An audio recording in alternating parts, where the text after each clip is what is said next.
pour lui exprimer toute notre reconnaissance pour ce qu'il est, pour ce qu'il a fait et ce qu'il continuera à faire dans notre vie.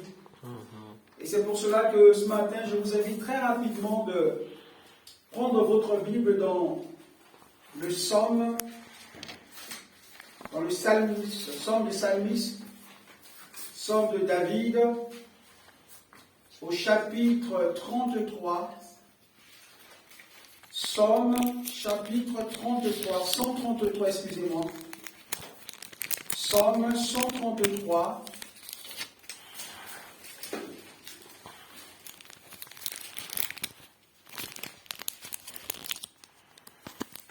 Psaume 133, je suis déjà à la page. Si vous n'avez pas encore, je vous attends un instant.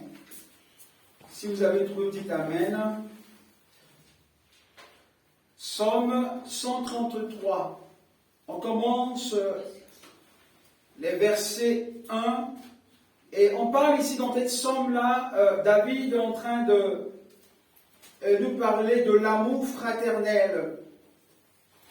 Et les versets 1 que nous allons lire, « Voici, ô, qu'il est agréable et qu'il est doux. Pour des frères et sœurs de demeurer ensemble. » Amen.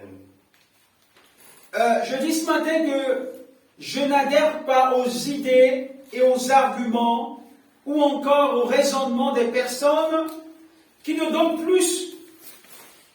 pas plus de l'importance à l'église locale. Sous prétexte que si nous restons à la maison, Dieu va nous entendre. Dieu va nous entendre quand même. Certaines personnes me disent, si je reste à la maison, Dieu m'entend quand même. Bien sûr que Dieu t'entend. Bien sûr que Dieu entend ta prière. Mais on doit aussi savoir que l'Église est un endroit idéal que Dieu a choisi pour changer nos vies. Amen. Parce que c'est dans l'Église que Dieu va faire un travail dans notre vie. C'est dans l'Église que Dieu va manifester encore à notre égard sa miséricorde. Voilà pourquoi dans ce psaume 133, on voit le premier verset, David va dire « Oh, qu'il est agréable et qu'il est doux ». Et qu'il est agréable, qu'il est doux. Je comprends parfois certaines personnes qui sont blessées par rapport au comportement de certains leaders et qui ont pris parfois la décision de rester à la maison, de se reculer et de ne pas venir à l'église pour participer au culte avec leurs frères et sœurs. Mais ce matin, je vais également parler à ceux ou celles qui sont chez eux à la maison, de rechercher une église, qui sont peut-être à côté de leur maison. Si ça fait peut-être, je ne sais pas, ou 1 an, 2 ans, tu n'as pas été à l'église, mais je te demande, et je te conseille ce matin, de chercher une église à côté de ta maison, d'aller, de louer Dieu, d'adorer Dieu, parce que Dieu a quelque chose à faire dans ta vie. Amen. La première chose qu'on va voir ici, c'est que Dieu attache beaucoup de l'importance à la communion fraternelle. Je répète, la première chose que Dieu attache beaucoup de l'importance à la communion fraternelle. Et c'est pour cela que nous allons prendre notre Bible dans Éphésiens chapitre 4. Nous restons bien dans Psaume 133, mais nous allons partager des versets très importants pour garder notre idée. Éphésiens au chapitre 4 et les versets 3. Et c'est Paul qui est en train de conseiller les chrétiens d'Éphèse. Qu'est-ce qu'il dit ici? Éphésiens chapitre 4 à partir du verset 3. Il dit, vous efforcez de conserver. Il dit, Éphésiens au chapitre 4, les versets 3. Vous efforçant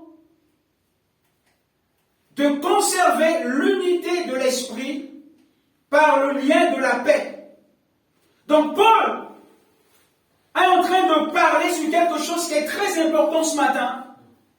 Paul est en train de donner, il me dit, il faut que les frères et sœurs puissent donner plus de l'importance et de faire des efforts pour préserver l'unité. Préserver l'unité. Comment? Pour l'Église. Parce qu'il est important que les chrétiens soient unis. C'est lorsque nous sommes ensemble, comme a dit le livre de Somme, 133, le verset 1, qu'il est doux et agréable, que les chrétiens soient unis, que les frères et sœurs soient unis. Parce que c'est dans l'unité que Dieu va manifester sa puissance. Parce que c'est dans l'unité que Dieu agit. Parce que c'est dans l'unité que des choses extraordinaires se passent.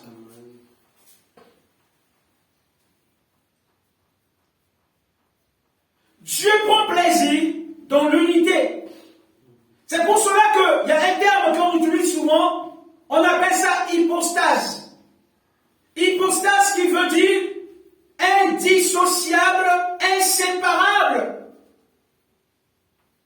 C'est ce dont que la Trinité est. La Trinité, Dieu le Père, Dieu le Fils, Dieu le Saint-Esprit est un. C'est pour cela que Dieu demande aux chrétiens, ceux qui sont loin, ceux qui sont chez eux à la maison, de se rassembler, de s'unir avec leurs frères, et que tout ensemble ils puissent élever leur voix pour louer Dieu et pour adorer Dieu. Amen. On peut voir encore dans le même verset, dans le même chapitre d'Éphésiens 4, les versets 1 à 6, Paul va dire encore quelque chose ici. Si on va continuer, il a dit, Éphésiens chapitre 4, les versets 5, on peut lire rapidement. Il y a un seul Seigneur, une seule foi, un seul baptême, un seul Dieu, Père de tous, qui est au-dessus de tous et parmi tous et en tous. Donc on voit bien là que Dieu est un en lui-même. C'est pour cela que le corps du Christ doit être uni. Et lorsque le corps du Christ est uni, il devient fort et invincible. Invincible. La personne qui dit que moi je vais rester à la maison et je vais louer Dieu et je vais adorer Dieu, il devient rapidement un proie. Parce que lorsque vous êtes seul, il y a une onction que Dieu a déposée sur son Église. Lorsque nous sommes ensemble, c'est à ce moment-là qu'on va expérimenter le surnaturel de Dieu. Lorsque la Bible parle de demeurer ensemble donne le sens de rester quelque part. Et y être pendant longtemps. Demeurer, ça veut dire que c'est pas tu es aujourd'hui ici, demain tu es dans l'autre côté, non. Demeurer veut dire rester quelque part pendant longtemps. Ou on dit encore continuer à l'être. Ou y habiter. Donc on peut comprendre que l'idée est ici de rester ensemble. Et quand la Bible parle de demeurer ensemble, il donne de l'importance à la croissance de ceux qui demeurent ensemble. C'est ensemble qu'on va grandir avec le Seigneur. C'est ensemble qu'on va avoir de la maturité pour avancer avec le Seigneur.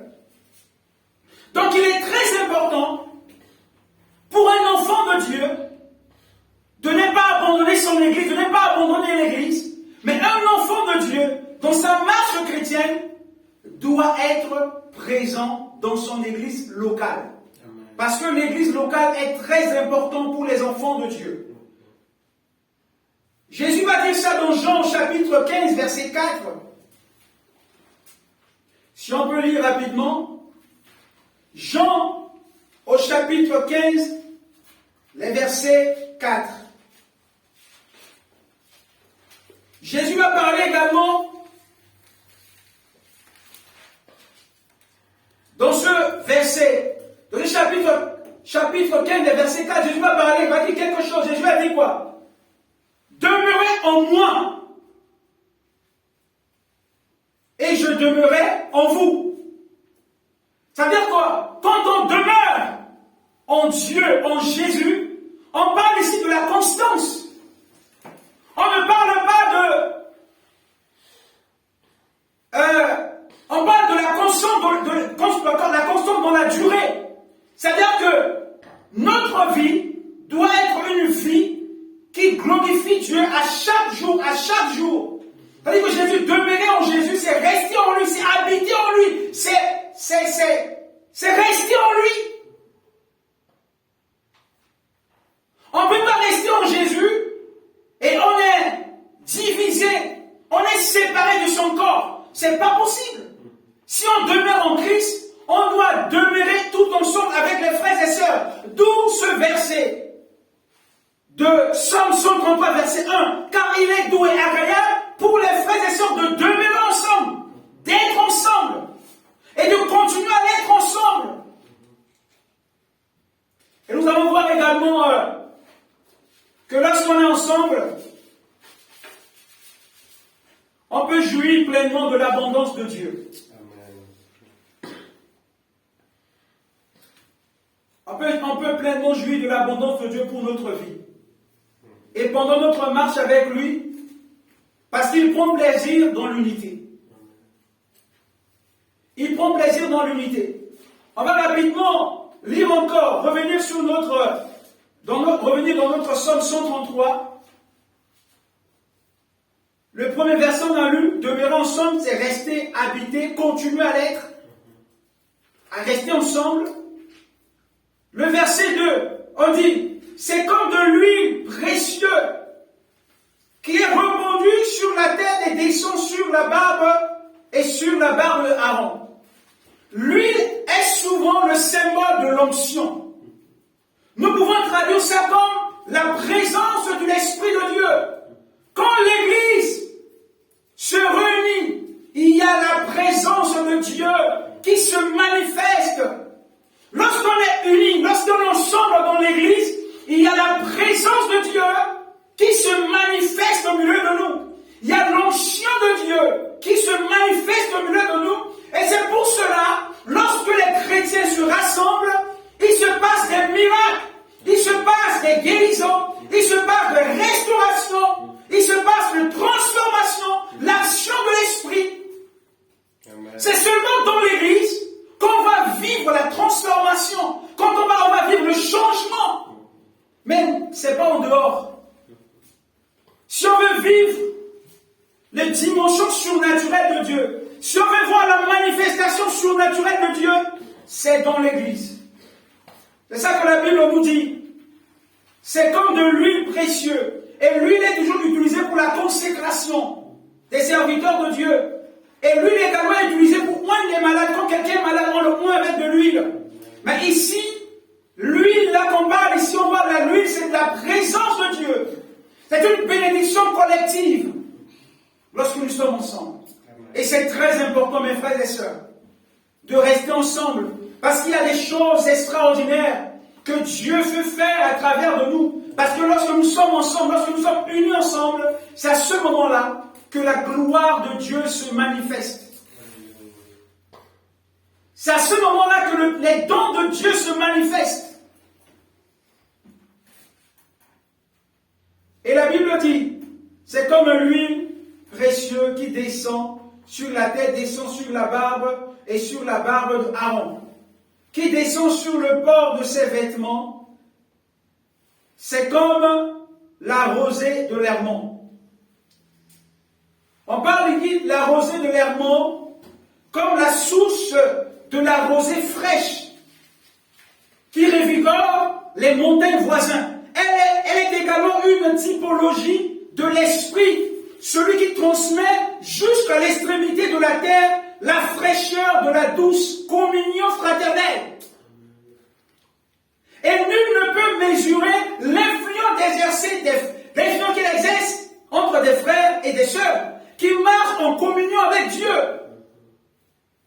communiant les uns avec les autres. Mes frères et sœurs, la présence de l'Esprit de Dieu, la présence des chrétiens qui sont ensemble, qui sont dans un même local, dans un même lieu, la Bible dit que quelque chose de Dieu se passe au milieu d'eux. Cette fraîcheur que la Bible dit, c'est comme l'eau qui coule de l'hermont, comme le rosée de Dieu, la fraîcheur de Dieu, la vie de l'Esprit de Dieu, qui est communiquée au milieu de l'assemblée. Pour nous rafraîchir, pour nous apaiser, pour nous faire du bien à notre âme. L'huile, le symbole de l'onction, de la présence de Dieu. On va avancer encore. Le verset 3, c'est comme de rosée de l'hermont qui descend sur la montagne de Sion. Et je vais m'attarder également pour parler sur le point 4. La Bible dit, car c'est là, on va prendre notre Bible dans 1 Roi au chapitre 17 et verset 4. 1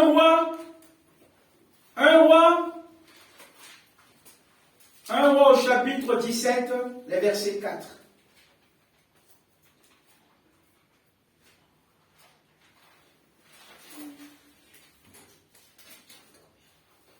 Amen. La Bible parle ici d'une histoire qui est très importante. Et quand on va voir le psaume 133, on va réaliser dans cette psaume comment la façon dont Dieu agit. La Bible parle ici dans 1 Roi au chapitre 17, verset 1, Élie de Tishbite, l'un des habitants de Galate. Il dit à Akab, l'Éternel est vivant, le Dieu d'Israël, dont je suis le serviteur. Il n'y aura cette année-ci, ni rosée ni pluie, sinon à ma parole. Et la parole de l'Éternel fut adressée à Élie en ce mot. Pars d'ici, dirige-toi vers l'Orient et cache-toi près du torrent de Kérit, qui est en face de Jourdain. Tu boiras de l'eau du torrent, et j'ai ordonné au corbeau de te nourrir où? De te nourrir où? Là. Dieu est un Dieu de principe. Dieu est un Dieu de principe. On peut dire que moi je reste chez moi à la maison et je vais prier. Il y a une bénédiction qui est liée à l'assemblée.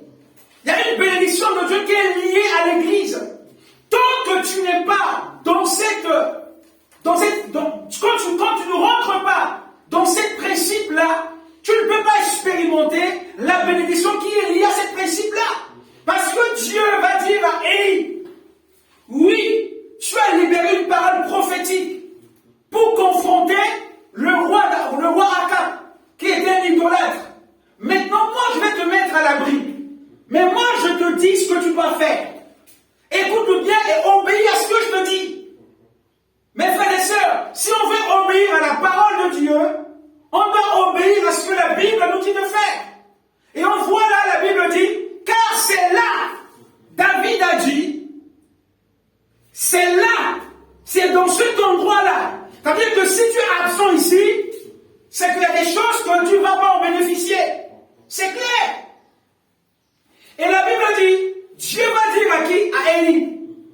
Élie, je vais maintenant prendre soin de toi. Il y a la sécheresse, il va faire 3 ans et 6 mois qu'il n'y aura pas de l'eau, qu'il n'y aura pas de pluie. Mais moi, je te conduis, va te mettre là, va t'installer là. Moi, j'ai ordonné au corbeau. Et le corbeau, il doit venir. Mais il faut que le corbeau te retrouve là. Et si le corbeau ne te retrouve pas là, ah ben, tu vas mourir de faim. On première chose, on voit la bénédiction. La Bible dit que, on va revenir rapidement sur Psaume 133. Écoutez bien la première chose. Je vais encore relire. C'est comme la rosée de l'Hermon qui descend sur la montagne de Sion. Il dit encore, car c'est là que l'Éternel envoie en premier lieu. La première chose, car c'est là que l'Éternel envoie la bénédiction. La personne qui envoie la bénédiction ici, c'est Dieu. C'est Jésus. C'est notre Dieu. Ça veut dire quoi? Ça veut dire que l'Église, c'est un endroit où Dieu a préparé pour bénir son peuple. L'église, c'est un endroit où Dieu a choisi pour bénir son peuple. Et on ne peut pas accepter l'idée des personnes qui disent que moi, je vais chez moi à la maison, et puis je vais prier le Seigneur, et Dieu va... Mes frères et sœurs, tu vas passer à côté de beaucoup de choses. Parce qu'il y a des choses que Dieu a destinées pour l'église. Et tant que tu n'es pas ensemble dans cette unité-là, tu perdras beaucoup de choses. Et c'est pour cela que ce matin, je t'invite de revenir. Certes que tu es blessé, certes qu'il y a des choses qu'on a dit que tu n'as pas aimé, mais Dieu te dit ce matin, reviens. Reviens. Reviens. La Bible dit que c'est là que Dieu fait quoi? C'est là que Dieu envoie la bénédiction. Amen. Si c'est là que Dieu envoie la bénédiction, et tu n'es pas là. Et Dieu a dit quoi? Dieu a dit à Élie, tu vas aller, tu vas t'installer. J'ai ordonné aux corbeaux que les corbeaux vont te nourrir. C'est les corbeaux qui vont prendre soin de toi. Ils vont t'amener à manger. Amen. Amen. On va encore relire ce verset. Élie le Tishbite, l'un des habitants de Galate, dit à Akab, l'Éternel est vivant, le Dieu d'Israël, dont je suis le serviteur. Il n'y aura ces années-ci ni rosée ni pluie, sinon à ma parole. Et la parole de l'Éternel fut adressée à Élie en ces mots. Pars d'ici, dirige-toi vers l'Orient et cache-toi près du torrent de Kérit, qui est en face du Jourdain. Tu boiras de l'eau de torrent, et j'ai ordonné aux corbeaux de te nourrir là. Voilà. Dieu avait précisé l'endroit exact que l'homme de Dieu devait être afin que Dieu puisse le nourrir. Amen. Dans une période de sécheresse. Et ça revenait à lui de faire le choix d'obéir ou pas. C'est à lui de faire le choix. Il revient parfois à nous de faire le choix de ne pas venir à l'église. Mais il y a aussi ceux qui ont fait le choix d'être dans la présence de Dieu, d'être à l'église. Il avait tout simplement obéi aux directives données par Dieu.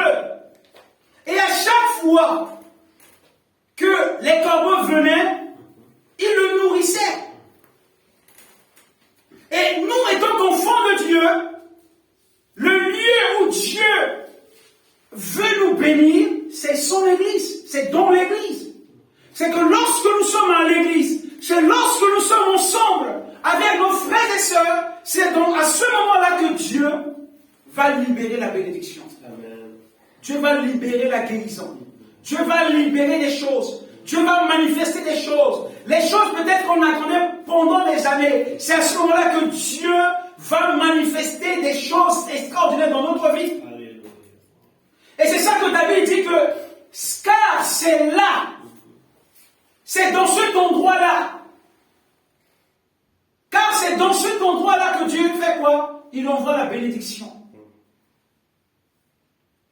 La première chose, car dans cet endroit-là, que Dieu envoie la bénédiction. Et comme je dis, Élie avait obéi à Dieu. Et il est allé, et il est resté là, Dieu lui a dit d'aller. Mes frères et sœurs, il est resté, et il est parti de cet endroit-là. C'est seulement Dieu qui l'a dit de partir de là. Mes frères et sœurs, c'est pas Dieu qui te dit de partir de ton église. C'est pas Dieu qui te dit d'abandonner ton église. Et parfois, même s'il y a des conflits, même s'il y a des incompréhensions, si Dieu ne te parle pas, ne parle pas. Et on voit bien là que Élie a obéi. Il est resté là où Dieu lui a dit d'attendre. Et on voit également dans Somme, David nous dit, car c'est là que Dieu envoie sa bénédiction. Oh, gloire à Dieu. Car c'est là que l'Éternel envoie la bénédiction. Et il dit, la vie, virgule. La vie. On parle, ça dit, dans cet endroit-là, Dieu envoie seulement la bénédiction, pas seulement dans la bénédiction, il envoie également la vie. C'est là où on vient, Dieu nous nourrit, il nous remplit, il nous renouvelle. Il fait du bien à nos âmes. Et c'est important ça. Dieu nous nourrit, il nous fait du bien. Et la Bible dit, la bénédiction est la vie pour l'éternité. Lorsque l'unité règne au sein d'une église, l'église jouit de la vie de Dieu qui découle de son sein. Une source qui imprègne la vie de ceux qui sont dans sa présence. Et il va atteindre la vie des autres. Il va atteindre la vie des autres. Le désir de cœur de Dieu est de reprendre sa vie dans son église. Le désir de Dieu est de reprendre, de bénir son église, de faire du bien à son église. Alors ce matin, mes frères et sœurs, nous devons croire que seulement rester dans la présence de Dieu, que nous pourrons bénéficier de la grâce, de la bénédiction et des choses que Dieu a promis de réaliser pour notre vie. Nous allons encore ce matin élever la voix et nous allons parler au Seigneur. C'est-à-dire nous voulons te bénir ce matin. Nous voulons te louer ce matin parce que tu es notre Dieu. Parce que nul n'est comme toi, nul n'est semblable à toi, nul n'est comparable à toi. Tu nous as dit, Seigneur, qu'il est bon, qu'il est agréable pour les frères d'être ensemble. C'est là que tu envoies la bénédiction et la vie pour l'éternité. Oh Seigneur, je bénis ton nom ce matin. Je loue ton nom ce matin pour ce que tu es et pour ce que tu es capable de faire. Bénis mon frère, bénis ma soeur. Peut-être celui qui n'a pas eu le temps ce matin d'aller dans son église. Bénis-la, bénis-le. Fais du bien à son âme. Je loue ton nom dans le nom de Jésus. Amen. Alléluia. Amen. Gloire à Dieu.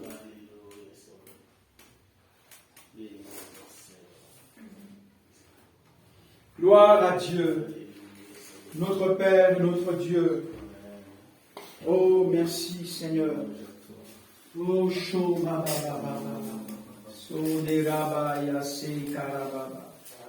merci Seigneur. Parce que tu es bon, parce que tu es formidable, parce que tu es puissant. Merci. Parce que ta vie, Seigneur, tu le donnes pour nous. Alléluia. Gloire à ton nom. Merci à toi. Gloire à toi, Jésus. Merci pour ta fidélité, pour ton amour. Merci. Oh, Shodobo Baba Baba. Gloire à Jésus. Gloire à Jésus. Merci, Père. Merci. Gloire à ton Seigneur ce matin.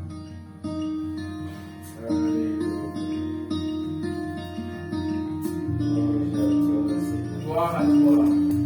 Merci. Alléluia. Le Seigneur nous rappelle encore ce matin, c'est que c'est dans l'Église que nous allons bénéficier de tout ce qu'il a mis en place par rapport à ces principes. Et nous voulons, Seigneur, ce matin encore, venir dans ta maison, Seigneur, parce que c'est là que tu envoies ta bénédiction, c'est là que tu envoies la vie. Ne nous laissons pas nous éloigner par le problème des conflits des hommes. Dieu n'est pas dans les conflits, tu es amour. Alors ne t'éloigne pas de ton église pour X raisons. Reviens à la maison parce que c'est là que Dieu veut te parler, parce que c'est là que Dieu veut te bénir. Alléluia. Mon secours est en toi.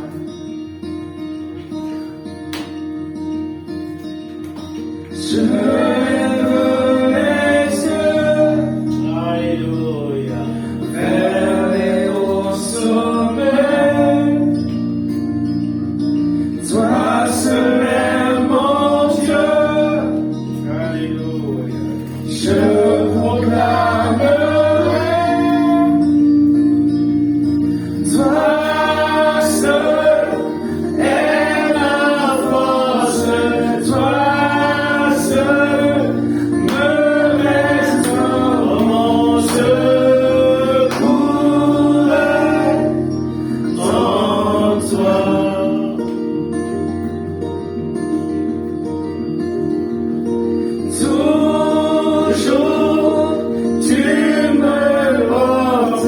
jamais.